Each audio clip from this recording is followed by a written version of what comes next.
Hey YouTube, what's going on? It's been a minute. I haven't done a vlog in a couple months. I apologize for that, but I wanted to get on here real quick and talk to you guys about a new piece of kit that I got. I have a new lens on my Red, and there were a lot of people that were guessing, is it Cooke? Is it Zeiss? Is it Angenieux? Um, it's none of those. But yeah, I guess just a quick little pre-story to today. The reason why you haven't heard from me for a couple months, the reasons why I've been kind of quiet is because I haven't had a lens for the Red. I've actually had to sell my Sigma a couple months ago to help pay for some things that Nick and I wanted to do and we needed to take care of. And so I finally was back in a place where I could invest in a lens again, and I decided, I've never, at least for the Super 35 and higher world, I've never owned a cinema grade zoom lens. I've always just worked with photography lenses.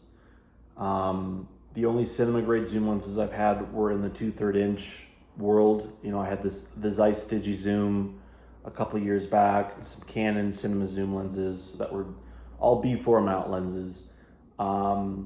And one of the biggest things that I really enjoyed back in those days when I was working with the F900 and the VariCam and stuff is that those lenses were all parfocal as long as you adjusted their back focus correctly. And I've never owned a piece of glass that can cover Super 35 or higher that's parfocal in its zoom range. The Sigma 18-35 is notoriously known for losing focus as you zoom in or out. It doesn't hold the focus.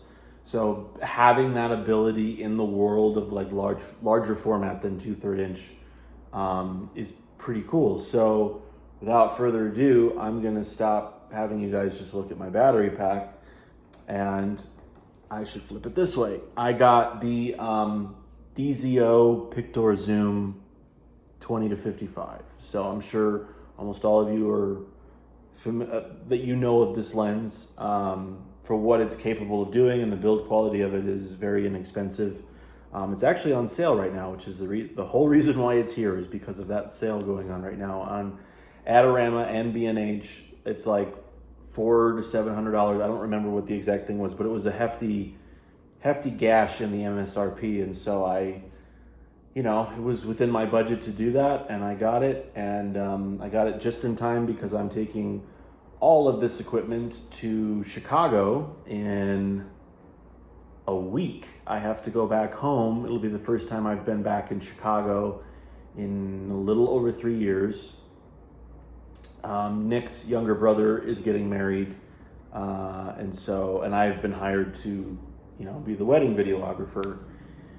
So I'm packing all this stuff up, and I'm going back to Chicago, and I'm gonna film a wedding, and I'm looking forward to it. I'm looking forward to seeing Nick's family, and I'm looking forward to the day, and I'm also really looking forward to just seeing Chicago again because I haven't been to Chicago in a minute. So it'll be really nice to see home. I did have, if I have the time to do it, since I'm going to have all my gear with me, I did have one little kind of vignette video art piece that I wanted to do that, wouldn't take up a whole lot of time or effort. It would be pretty quick for me to execute it.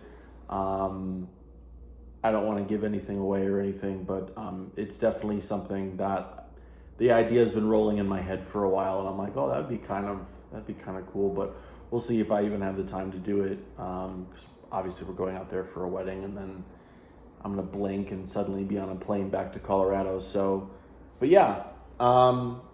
So kind of give you the rundown real quick. I forgot I still need to switch out I gotta get longer rails on here. I gotta switch out my rails here, but that's not important to this video. I'm sorry, I'm thinking out loud. So obviously it's got the teeth gears on the aperture, the zoom, and the focus, like any other cinema zoom lens would. The build quality of this lens for the money is insanely good. I mean, I have never owned, but I have worked with Cooke and Zeiss and Angenieux, and it's right up there. In terms of the image quality that I'm seeing in my initial tests with this thing, I'm going to echo a lot of the things that I saw that other people that did more formal reviews of these lenses would say, because I agree with almost everything that people are saying.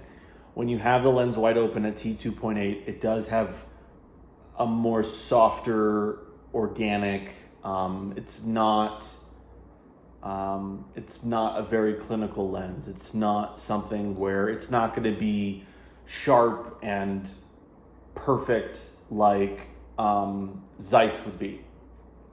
So this lens wide open does have qualities to it where the image is a little bit softer, not in a bad way. It's not in like a negative way, but the lens is very full of character when you have the aperture wide open at t2.8. So it's a matter of if that's the look you're going for with your images. Otherwise, you're going to have to stop down and lose some of your shallow depth of field in order to get the lens, sharper. Because between T4 and T5.6 is where I am noticing that this lens is the sharpest with minimal artifacting or anything. The lens at 2.8 also does have a small amount of chromatic aberration, so it definitely has this vintage kind of, I want to say like 70s or 80s kind of aesthetic to it. Now, obviously, you all know what my aesthetic is. I always joke and say I'm a nostalgic filmmaker. I like the way things used to look, not the way things look today. I don't like how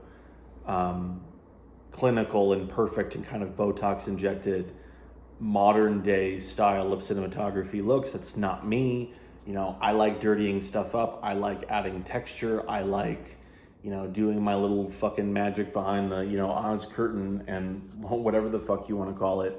So this lens characteristics, wide open, does complement my style of working in my aesthetic that I try to go for. So it lines up with me just fine, but it might not line up with you. It's not going to line up with everybody. And if you're expecting a very, perfect image with no issues whatsoever, don't go for this one. Or at least understand that if you want to get to that point in the lens to where you get that type of image, you're going to have to lose some of your depth of field. You're going to have to, close the aperture down a little bit. So, but I'm really happy with it. It took me a minute to get it calibrated because the lens comes shipped. If you buy it brand new, as I did, the lens comes shipped with the PL mount attached to it, and it's a PL mount and an EF mount in the box. And when you switch out to EF mount, you have to get the back focus adjusted to the lens so that you can actually have the parfocal focus and the lens markings and everything meet up perfectly. And what I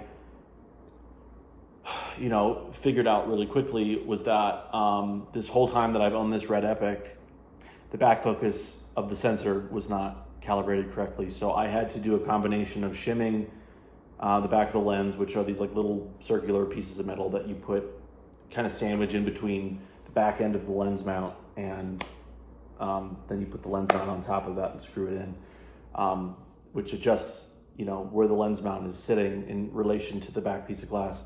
And then I had to adjust the back focus as well, so it's kind of a dance of the two, but I got it perfect.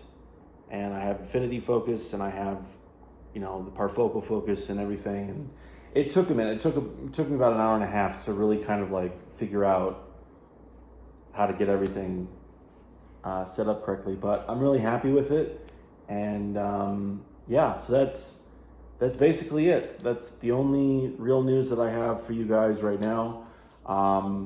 I do have some other things that I want to share with you. I'm just not at a place right now. I don't have the ability to share it with you just yet.